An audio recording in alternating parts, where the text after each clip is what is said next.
রবি কবির কলম বৈচিত্র্যে ভরা। তার অপরূপ প্রকৃতি বর্ণন বাঙালির মনে এক ঝলক টাটকা বাতাস আমদানি করে। বঙ্গে বর্ষাকে কবি দেখেছেন সবচাইতে কাছের প্রেমিকের মতো। বর্ষারানের অপরূপ রূপসজ্জায় কবির হৃদয় নেচে উঠত ময়ূরের মতো কলাপ বিস্তার করে। তিনি নির্দ্বিধায় এই শ্যামল সুন্দর প্রকৃতির বন্দনায় মেতে উঠেছেন।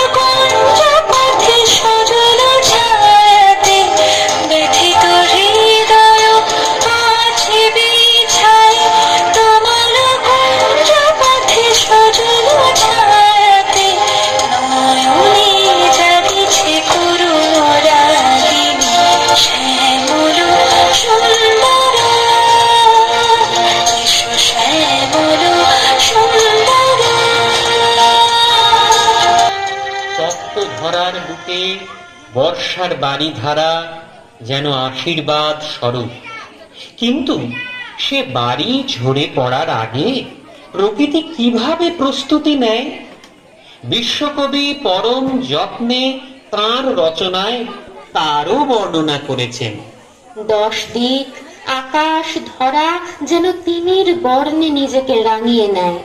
প্রকৃতিকে শীতল করার আগে পরিপার্শ্বের প্রাকৃতিক পরিস্থিতি কবির ভাষায় বর্ণিত হয়েছে সুনিপুণতায়।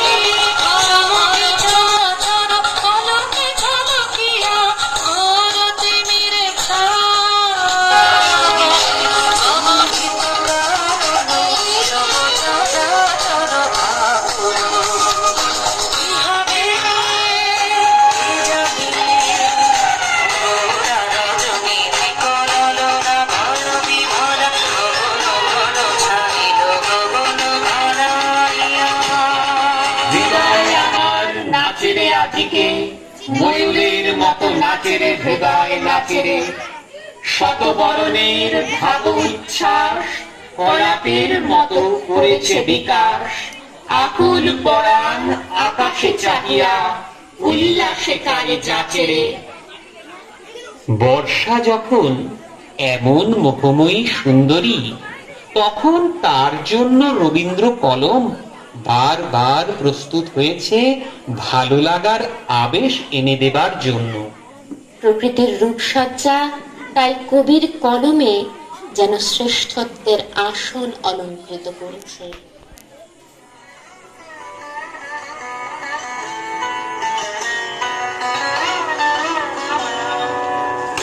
শয়নে দগ্ধ ধরণী পড়েছিল পিপাসার তার, পাখালে তাহারে ইন্দ্রলোকের অমৃত বাণীর বার্তা।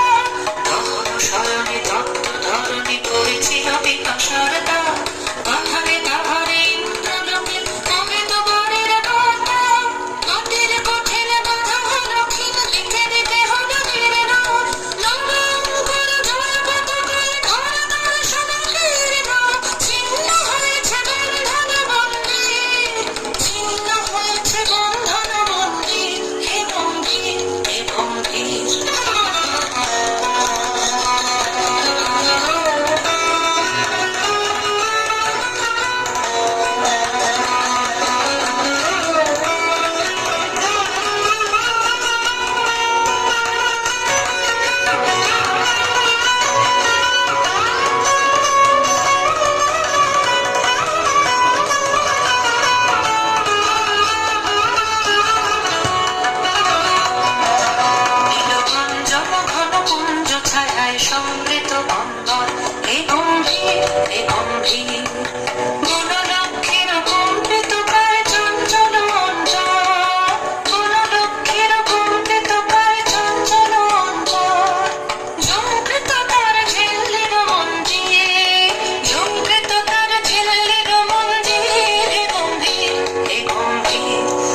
ঘন কুঞ্জ ছায়ায় সমৃত অম্বর, হে গম্ভীর হে গম্ভীর, নীলঞ্জন ঘন কুঞ্জ ছায়ায় সমৃত অম্বর, হে গম্ভীর হে গম্ভীর।